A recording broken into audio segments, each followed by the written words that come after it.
Mimicry പഠിക്കുന്നതിന് വേണ്ടിയിട്ട് ഒരുപാട് വിദ്യാർത്ഥികൾ വന്ന് വെയിറ്റ് ചെയ്യാണ്. അതാ എന്റെ പ്രിയ സുഹൃത്താണ് ശ്രീ കിഷോർ എത്തിയിരിക്കുകയാണ്. ഇനി നമ്മുടെ എന്താ അനുഗ്രഹിക്കണം. നന്നായി വരട്ടെ, ഞാനും എന്റെ കുടുംബവും. നിങ്ങൾക്ക് ആദ്യമായിട്ട് നീ എന്താ ചെയ്യാന്ന് വെച്ച് ചെയ്തിട്ട് പോകണം. അല്ല, പരിപാടികളുണ്ടാണ്, ഒരുപാട് പയ്യന്മാർ വെയിറ്റ് ചെയ്യുക. അല്ല, അതിനു മുമ്പേ മാഷിന്റെ ഈ നരേന്ദ്രപ്രസാദിന്റെ സംഭവം എനിക്കത് കാണണം. നരേന്ദ്രപ്രസാദിന്റെ സംഭവം കാണാനൊന്നും പറ്റില്ല. അല്ല, സൗണ്ട് കാണിച്ചാൽ മതി. സൗണ്ട് കാണിക്കാൻ പറ്റില്ല, കേൾപ്പിച്ചു തരാം മതി. നരേന്ദ്രപ്രസാദ് ക്ലിയർ ആയിട്ട് നോക്കി പഠിച്ചോണം. അതായത് ഈ പാറപ്പുറത്ത് ചുരട്ടേറ്റ് പിടിക്കുന്ന സൗണ്ടാണ്. അപ്പൊ ചിരട്ട നമ്മൾ കൊണ്ടുപോകണോ? കൊണ്ടുപോകണ്ട, നീ തൊണ്ടയിട്ട് പിടിച്ചാൽ മതി കേട്ടോ. ഞാൻ പറയുന്നത് ശ്രദ്ധിച്ച് കേട്ടാ മതി കേട്ടാ. നരേന്ദ്രപ്രസാദ് 16 കൊല്ലം മുമ്പ് നെറ്റി പിളർന്ന് ചോര വീണ പുഴക്കരയിലെ പൂഴിമണ്ണുവാരി കയ്യിലെടുത്ത് ഈ അപ്പനൊരു പ്രതിജ്ഞ എടുത്തിരുന്നു. അത് മാറ്റാൻ സൂര്യൻ പടിഞ്ഞാറൊന്നും ഉദിച്ചു തുടങ്ങിയിട്ടില്ലല്ലോ. കണിമംഗലം കോവിലകത്തിന്റെ നാശം പൂർണ്ണമാകട്ടെ, അതിന്റെ മേൽ കുറെ നിലമുത്തട്ടെ, എന്നിട്ട് ആലോചിക്കാം അപ്പന്റെ വാക്കുമാറ്റുന്ന കാര്യം. ഇനി എനിക്കൊന്നും പറയാനില്ല, കേൾക്കാനും ആയുസിനു വേണ്ടി ഉറക്കെ പ്രാർത്ഥിച്ചുകൊള്ളുക. ആയുഷ്മാൻ ഭവ. ഇനി നിനക്കറിയാലോ, ഈ ഫീമെയിൽ താരങ്ങളെ ഒരുപാട് ഞാൻ പഠിപ്പിച്ചു തന്നിട്ടുണ്ട്. പഠിപ്പിച്ചല്ല, ഞാൻ പഠിച്ചു. അപ്പൊ അടുത്ത ആരെയാണ് നീ ഇമിറ്റേറ്റ് ചെയ്യാൻ പോകുന്നത്? കൽപ്പന ചേച്ചി. മലയാളത്തിന്റെ പ്രിയങ്കരിയായ നടി ശ്രീമതി കൽപ്പന ചേച്ചി. കറക്റ്റ് ആയിരിക്കണം, പറയിപ്പിക്കരുത് തന്നെ. ശരി, എന്നാ ചെയ്തു. എന്ത് വലിയ സ്വാമി, ഇരിയാനോട് മലയാളത്തിലൊന്നും പറഞ്ഞാൽ മനസ്സിലാവത്തില്ലേ? ഇരിയാനോട് ജീവിച്ച് എനിക്ക് വയ്യ. തോൽ അവിടെ ഒരു തരും തന്നെ കണ്ണടിച്ച് കാണിക്കുന്ന എനിക്ക് വയ്യ. കുഞ്ഞെ അറിയാൻ മേലാത്തോണ്ട് ചോദിക്കുക. നിനക്കും ഇല്ലടാ അമ്മയും പെങ്ങന്മാരും, എനിക്ക് വയ്യ. ഓക്കെ, ഇനി നിനക്ക് ഏതാണ് പഠിക്കേണ്ടത്? അല്ല, മാഷ് മറ്റേ ബിന്ദു പണിക്കരെ പറഞ്ഞുതരാന്ന് പറഞ്ഞിട്ട് പറഞ്ഞില്ല. ബിന്ദു പണിക്കരെ പറഞ്ഞു തരേണ്ട കാര്യമില്ല, നിനക്കറിയില്ലേ? ഏടാ അശോക, എനിക്ക് നിന്നോട് ഒരുപാട് കാര്യങ്ങൾ പറയാനുണ്ട്. പണ്ട് ഞാൻ കോളേജിൽ പഠിക്കുമ്പോ എനിക്കായിരുന്നു ക്ലാസ്സിൽ ഫസ്റ്റ്. പക്ഷെ റിസൾട്ട് വന്നപ്പോ ഞാൻ തോറ്റു. അതെങ്ങനെ? അവറ്റകൾക്ക് എന്നോട് സ്നേഹമില്ലല്ലോ. ഓക്കെ, പിന്നെ മാഷ് പഠിപ്പിച്ച മറ്റേ നന്ദനത്തിലെ നവ്യ നായർ. നന്ദനം എന്ന സിനിമയിലെ നവ്യ നായർ, അത് നവ്യ നായർ കറക്റ്റ് ആയിട്ട് എടുക്കണം. നീ ക്ലിയർ അല്ലായിരുന്നു. അതങ്ങോട്ട് ശരി, അതിപ്പോ ഞാൻ പഠിപ്പിച്ചു തരാം കേട്ടാ. ഒന്നെടുത്ത്, അതായത് നമ്മള് കരയണം, നെഞ്ചത്തടിച്ച് കിടക്കണം. സ്വന്തം അച്ഛൻ മരിച്ചു കിടക്കുമ്പോൾ ഇങ്ങനെ നെഞ്ചത്തടിച്ച് കരഞ്ഞിട്ട് ഉള്ളിന്ന് വരണം. അതിന്റെ താഴെപ്പിടി ഇല്ല, മൂന്നാമത്തെ കട്ടയിൽ പിടി. റെഡിയായി വരുന്നുണ്ട്. ചെവിയിൽ പൊത്തിയല്ലോ. ഒരു പാഴ്മോഹം എന്റെ പൊട്ട മനസ്സിൽ തോന്നിയപ്പോ ഞാനോട് ഇങ്ങോട്ടാ വന്നത്. എന്തിനായിരുന്നു ഈ പാവം പെണ്ണിനെ കൊണ്ട് ഇങ്ങനെ സ്വപ്നം കാണിച്ചത്? ഈ കണ്ണീര് കാണാനോ ആണോ? എന്നും കെടാണ്ട് ഈ തിരി തെളിയിച്ചതിനെ തന്നതാ. ഇനി ഞാൻ ഈ തിരി തെളിയിക്കില്ല. എന്നെ ഇരുട്ടിലാക്കിയിട്ട് വെളിച്ചത്തൊന്ന് ചിരിക്കണ്ട. നിക്ക് കാണണ്ട ഈ മുഖം. വളരെ ഗംഭീരമായിരുന്നു. പിന്നെ മാഷും വേറൊരാൾ ഇവിടെ ഇരിക്കുകയാണ്. നെല്ല് പുല്ല്. എനിക്ക് അളിയനോടൊരു കാര്യം ചോദിക്കാനുണ്ട്. ചോദിക്കട്ടെ? അളിയൻ ഇപ്പോഴും ആ പഴയ പരിപാടിയൊക്കെ ഉണ്ടല്ലേ? അറിയാം, ഞാൻ പഠിച്ചു. മുകേഷ് ഏട്ടന്റെ ഒന്ന് ക്ലിയർ ആയിട്ട് പെട്ടെന്ന് എടുത്തേ. മാരു, നിനക്കറിയൂ, ഇന്നലെ എനിക്ക് ഒരു പൊടി ഉറങ്ങാൻ പറ്റിയില്ലടേ. നിന്നോടാ പറഞ്ഞ് തമാശകള്. എന്നിട്ട് ഐ ലവ് യു എന്നങ്ങ് പറയടേ. പുല്ല്. എന്തോന്ന് അളിയന്? എന്നാ പിന്നെ ചെല്ല്, നില്ല് പുല്ല്. ഇനി നിനക്കാരെ പഠിക്കണം? ഇനി മാഷി മറ്റേ ലാലേട്ടനെ പഠിക്കണം. ലാലേട്ടൻ പഠിക്കാൻ വേറെ ഒന്നുമില്ല, സംഭവം വളരെ ക്ലിയർ ആണ്. അതായത് പഴയ ലാലേട്ടന്റെ ശബ്ദവും അതുപോലെ തന്നെ പുള്ളി പിന്നെ അഭിനയിച്ച രീതിയും വളരെ വ്യത്യാസമാണ് ഇപ്പോഴും.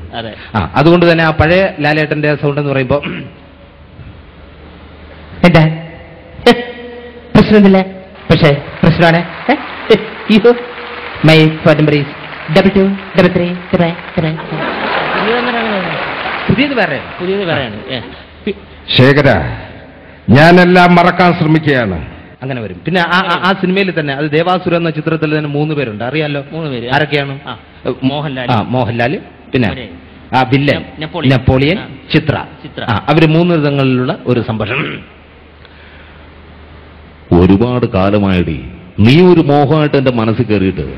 ആദ്യം നീലകണ്ഠൻ, പിന്നെ എന്റെ അമ്മാവൻ. ഇനി 7 ആർക്കെങ്കിലും നീ പാവിരിക്കുന്നെങ്കിൽ അതെനിക്കായിരിക്കണം. അതിനുള്ള യോഗ്യനെ ഞാൻ തന്നെ അടി. യോഗ്യത 10 ആളിന്റെ ബലവും ഇരുട്ടിന്റെ മറകുമില്ലാതെ നീലകണ്ഠന് ഒരു ചുക്കും ചെയ്യാൻ തനിക്കാവില്ല. അപ്പൊ നിർത്തടി, ചാത്താലും തീരില്ല അവന്റെ മഹത്വം. അവന്റെ മരണം എനിക്ക് വ്രതമാടി, വ്രതം. നേരെ പോവാണ് ലാലേട്ടന്റെ വീട്ടിലേക്ക്. ശേഖര, ഞാനെല്ലാം മറക്കാൻ ശ്രമിക്കുകയാണ്. ഇല്ലടാ, നീ അലങ്കോലമാക്കിയ അതേ ഉത്സവം ഇത്രയും പുരുഷാരവം നോക്കി നിൽക്കേ ഞാൻ തന്നെ തല്ലാൻ പോവാ. പട്ടിയെ തല്ലുന്ന മാതിരി തിരിച്ച് കയ്യങ്ങാൻ ഉയർത്തിയാൽ പടക്കം കത്തുന്ന മാതിരി കത്തും. ഇനി വേറൊരാളുണ്ട്, മമ്മൂക്ക. മമ്മൂക്ക എന്ന് പറയുമ്പോൾ വളരെ വെറൈറ്റി ആയിട്ടുള്ള സംഭവമാണ്. അതായത് മമ്മൂക്ക ഈ സിനിമയിലൊക്കെ ഇംഗ്ലീഷ് പറയുമ്പോൾ വളരെ വ്യത്യസ്തമായിട്ടുള്ള ഒരു സൗണ്ട് നമുക്ക് കേൾക്കാൻ പറ്റും. ഈ സ്റ്റീൽ പാത്രത്തിലൊക്കെ ഉള്ള അടി വീണ ഒരു സൗണ്ട് ഇങ്ങനെ കേൾക്കും. അത് വളരെ ക്ലിയർ ആയിട്ട് ഒരു ചിത്രത്തിൽ ഞാൻ കണ്ടതാണ്. എന്താണെന്ന് എനിക്ക് തന്നെ മനസ്സിലായാലും കറക്റ്റ് താളത്തിനാണ് പറഞ്ഞിരിക്കുന്നത്. കാര്യം എനിക്ക് ഇംഗ്ലീഷ് വലുതായിട്ട് അറിയില്ല, അതുകൊണ്ടാണ്.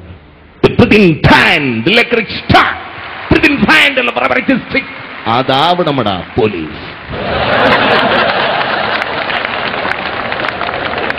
പിന്നെ മാഷിലെ കൊച്ചുപ്രാമന്റെ പറഞ്ഞുതരാന്ന് പറഞ്ഞു. കൊച്ചുപ്രാമന്റെ പറഞ്ഞുതരാന്നല്ല, അതും കേൾപ്പിച്ചു തരാം. അത് സംഭവം എന്ന് പറഞ്ഞാൽ ഈ താല്പര്യമില്ലാതെ തന്നെ പുള്ളി ഡയലോഗ് പറയുന്നത്. ഒരു താല്പര്യമില്ലാതെ നമ്മൾ ഡയലോഗ് പറഞ്ഞു കഴിഞ്ഞാൽ അങ്ങനെ അങ്ങ് പ്രസന്റ് ചെയ്താൽ മതി. പക്ഷേ ആ പട്ടിയെ വിട്ടുള്ള ഏർപ്പാട് അതത്ര ശരിയായില്ല കേട്ടോ. പട്ടിയുണ്ട് സൂക്ഷിക്കുക എന്ന ബോർഡ് വയ്ക്കുന്ന പോലെ ഇവിടെ മുണ്ട് പറിക്കുന്ന കുട്ടികളുണ്ട് എന്നുകൂടി എഴുതി വയ്ക്കുന്നത് വളരെ നന്നായിരിക്കും. ഏതാ പിന്നെ ഞാനങ്ങോട്ടെ താല്പര്യമില്ലാതെ പറഞ്ഞാൽ മതി. പിന്നെ വേറൊരാളുണ്ട്, ശ്രീനേട്ടൻ. ആ ചാട്ടത്തിൽ നടപ്പിൽ എല്ലാം വളരെ വ്യത്യസ്തതയാണ്. നക്ക് നക്ക് നക്ക് നക്ക് നക്ക് കുണുക്കിട്ട കോഴി കൂളക്കോഴി കുന്നഞ്ചെറിവിലെ വറ്റാട്ടി. പിന്നെ ആർക്കും പിടിക്കാൻ പറ്റാത്തൊരു സ്ഥലത്തേക്ക് പോകും. നീ കേട്ടോ നീ കേട്ടോ. എന്തായാലും ഇവിടെ ഉള്ളവരെല്ലാരും കേട്ട സ്ഥിതിക്ക് ഇപ്പോ ഈ നമ്മുടെ താരങ്ങളെക്കാൾ വെല്ലുന്ന ഡൂപ്പുകൾ ഇറങ്ങിയിരിക്കുകയാണ്. അതുകൊണ്ട് തന്നെ നമ്മൾ ആ ഡൂപ്പിലേക്ക് കടന്നു പോവുകയാണ്. ആദ്യമായി നിങ്ങളുടെ മുന്നിലെത്തുന്നത് കമ്മ്യൂണിസ്റ്റ് പ്രസ്ഥാനത്തെ വളർത്താൻ നിരവധി സഖാക്കൾ സഹായിച്ചുവെങ്കിലും കലാപരമായി ഏറെ സഹായിച്ചത് ശ്രീ വയലാർ രാമവർമ്മയാണ്. ഇതാ വയലാർ രാമവർമ്മയുടെ അതേ രൂപത്തിലും ഭാവത്തിലും. ഈ വർണ്ണസുരഭിയാം ഭൂമിയിലല്ലാതെ കാമുക ഹൃദയങ്ങളുണ്ടോ? ഈ വർണ്ണസുരഭിയാം ഭൂമിയിലല്ലാതെ കാമുക ഹൃദയങ്ങളുണ്ടോ? സന്ധ്യകളുണ്ടോ? ചന്ദ്രികയുണ്ടോ? ഗന്ധർവഗീ